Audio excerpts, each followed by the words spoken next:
get involved in praying to demon spirits? A fellow that had been on a particular ship with me, he told me, "Hey, I got something fantastic to tell you." He said, "I am affiliated with people that speak with the spirits of the dead. How would you like to talk to the spirit of your dead mother?" And I was shocked. I was shocked. He said, "You wouldn't be afraid of talking to the spirit of your dead mother, would you?"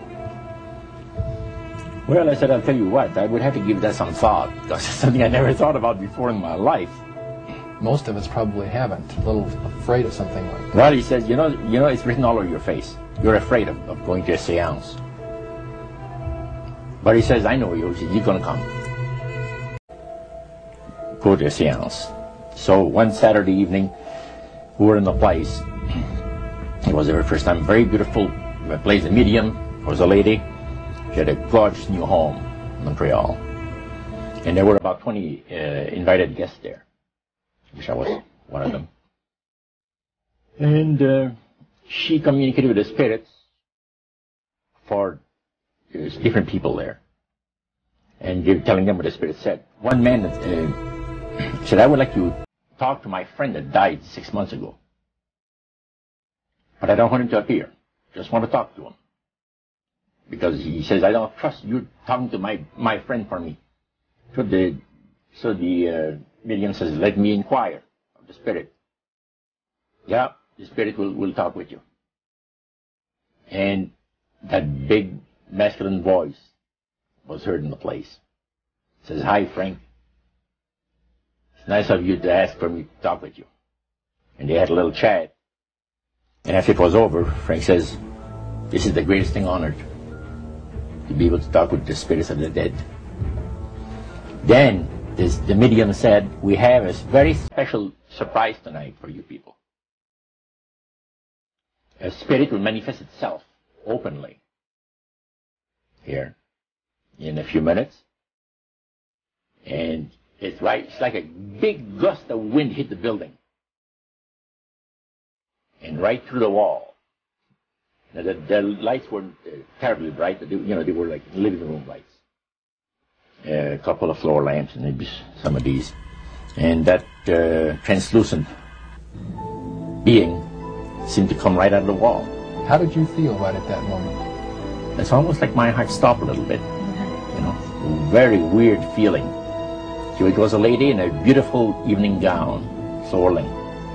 And she said to Mary, "My dear sister, you are so wonderful to have asked for me."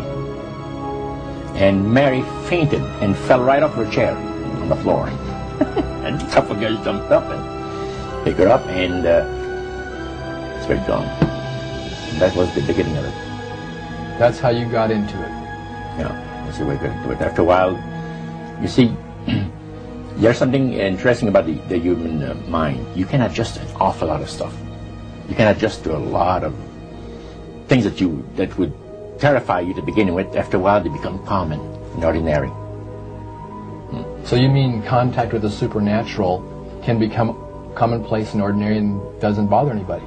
Yeah. In other words, the more that you do it, you're not uncomfortable. That's right. It's just not an uneasy feeling. Yeah. So how did you feel about it? Then I got into a secret society that worshipped the spirits, you see. Now how is that different from the seance, Roger? It happens that the seance are not involving in many ways. But when you get into a secret society of spirit worshippers, then, and especially when you're invited there by the direction of the higher-ups in the spirit world, you never get out of there alive. And this is exactly what my friend and I were up against. We didn't know anything about it. And there was a very, very popular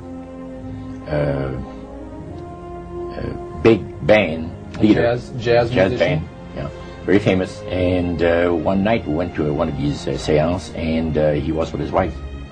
So Roger, you're at this restaurant. What happened? We sat there, and we had our favorite alcoholic beverages, And as we talk, the band leader says, he says, I want power, I go right to the source of power. And he says, how do you think that I became famous the way that I am? Well, I said, you must have had some good luck. Well, he says, there's no such thing as good luck. He says, there's either some power working for you somewhere, or you don't get ahead in this world. Not in my type of occupation. So it went from there. We got talking about spirit worship. Did it intrigue you? Or did it make you want to find out more about what exactly he was talking about? Yeah. So he said the supposed spirits of the dead that you're talking with are demon spirits. You're fallen angels. You're beautiful beings. Just set it out, just like that. Oh, yeah. It didn't make you uneasy when he said they were... Well, it shocked you a little bit, something that you first hear mentioned to you. He said... بسم الله الرحمن الرحيم واتبعوا ما تتلو الشياطين على ملك سليمان وما كفر سليمان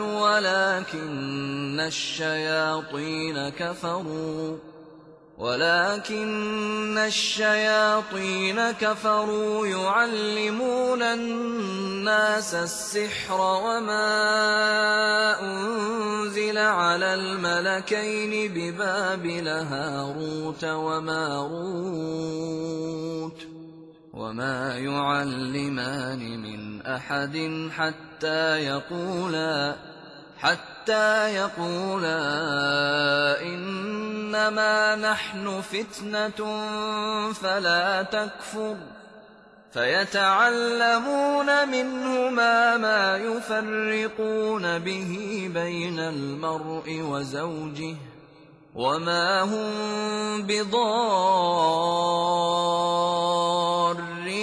به من أحد إلا بإذن الله ويتعلمون ما يضرهم ولا ينفعهم ولقد علموا لمن اشتراه ما له في الآخرة من خلاق